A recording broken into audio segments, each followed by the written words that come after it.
We are on the road for the next 3.5 hours and we are going to Kalahari Water Park. A lot of you guys saw my Great Wolf Lodge video and you want to see me try out Kalahari.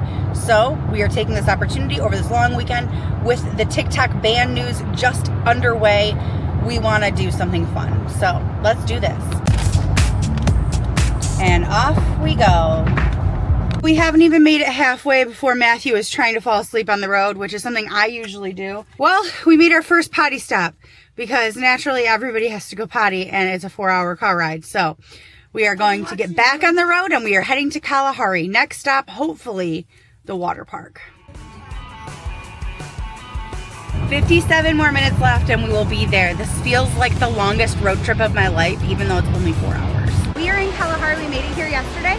And our kids are about to do this thing, whatever this thing is.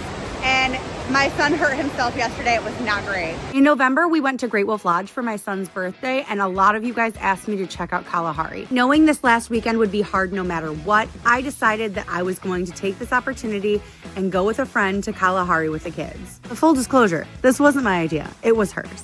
I am so glad we went because the kids had so much fun, even if my son did fall 20 minutes into our trip and strained his foot. Such is life with kids. But now let's dive into a breakdown of how Kalahari is different from Great Wolf Lodge.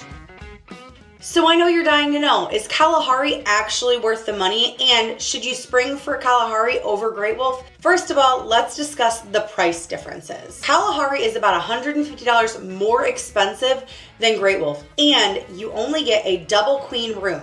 You do not get the super cool kid camp that you get at Great Wolf, where the kids have their own designated little sleeping area. And honestly, the rooms at Great Wolf feel kind of nicer because they're more themed. Kalahari's theming inside of the room is really just a picture of a gorilla on the wall staring menacingly over the beds. It's a little creepy. Kids who are under a certain height requirement at Kalahari, they must wear a life jacket. All of the lifeguards walk around with a stick with a measuring line, and if you're under that line, you're wearing a life jacket even if you're in the kiddie area that's only a 6-inch depth. Another thing about Kalahari is there are bars all over.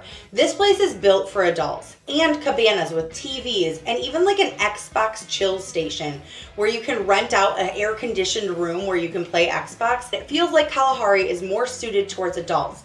They even have a spa there. Great Wolf did not have a spa.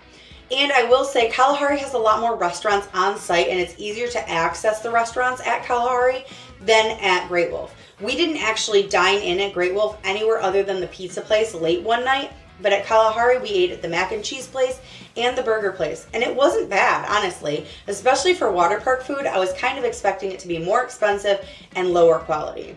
Overall, Kalahari and Great Wolf are both water parks. They're both indoor water parks.